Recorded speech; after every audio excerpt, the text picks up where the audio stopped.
Hello, xin chào quý vị và các bạn. Hôm nay mình tiếp tục đi ra đồng, mình quay cho quý vị và các bạn cùng xem máy cắt máy kéo nữa nha quý vị và các bạn.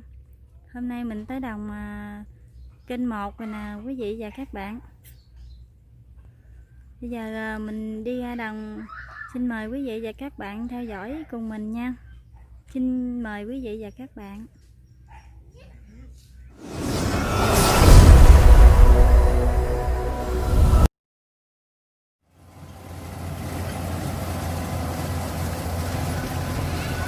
Hôm nay mình đi theo đoàn máy về kênh 1 Tân Hiệp rồi nè quý vị và các bạn.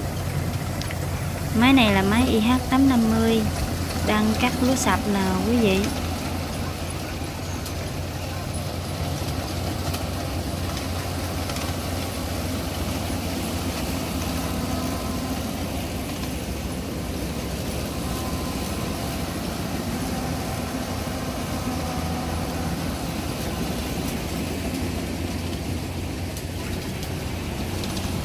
Lúa sạch nằm sát đất luôn nè quý vị, mà máy cắt rất là đẹp luôn đó quý vị. Cắt rất hay luôn á.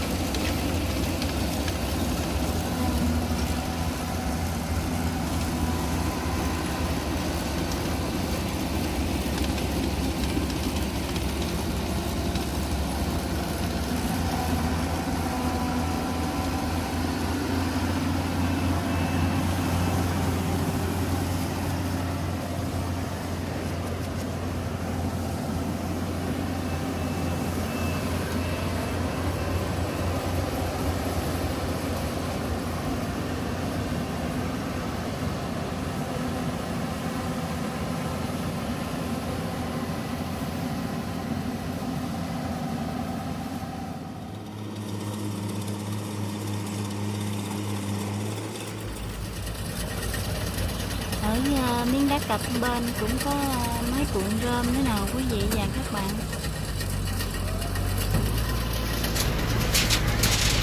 Máy cuộn rơm cặp bên đây 2-3 chiếc máy luôn đó quý vị và các bạn.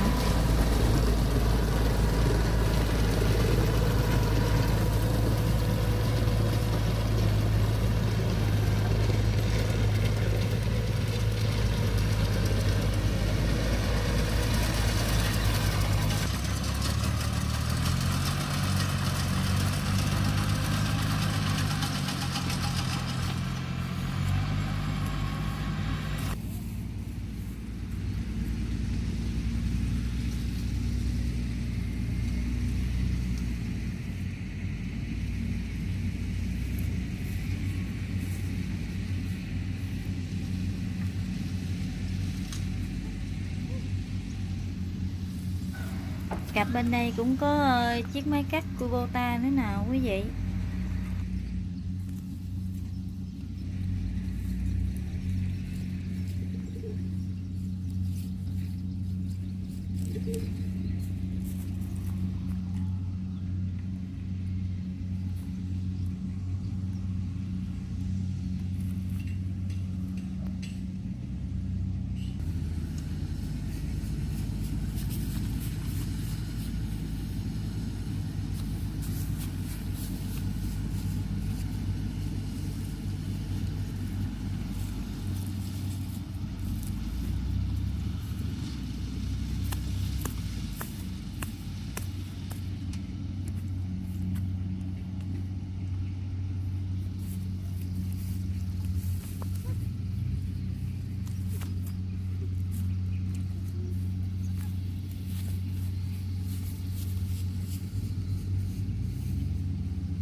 này là máy Kubota DC95 nào quý vị.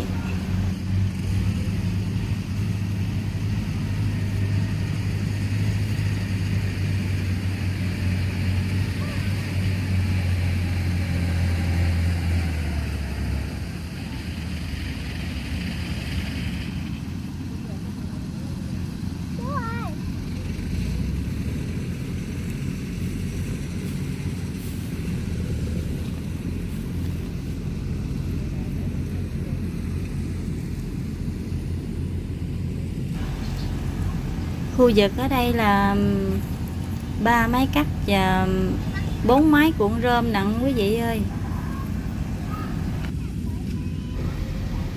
Quý vị và các bạn xem thấy hay, có ý nghĩa, nhớ nhấn like, chia sẻ và comment ủng hộ giúp cho mình với nha quý vị và các bạn.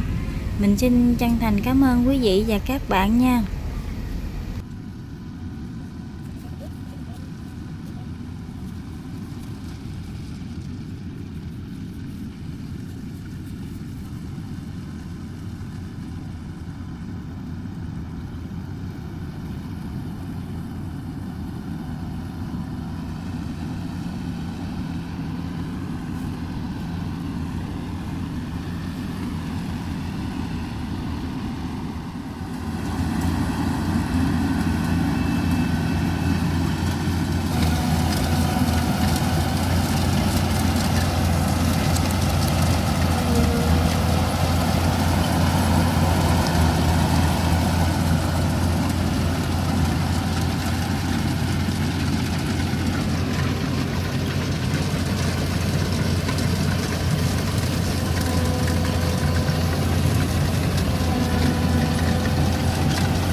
Ngoài đồng nhiều máy vui quá quý vị ơi.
Mình xin dừng video của mình tại đây nha quý vị và các bạn. Quý vị và các bạn xem thấy hay nhớ nhấn like, chia sẻ, comment ủng hộ mình với nhau quý vị và các bạn. Xin chào và hẹn gặp lại quý vị và các bạn video tiếp theo nha. Xin chào quý vị và các bạn.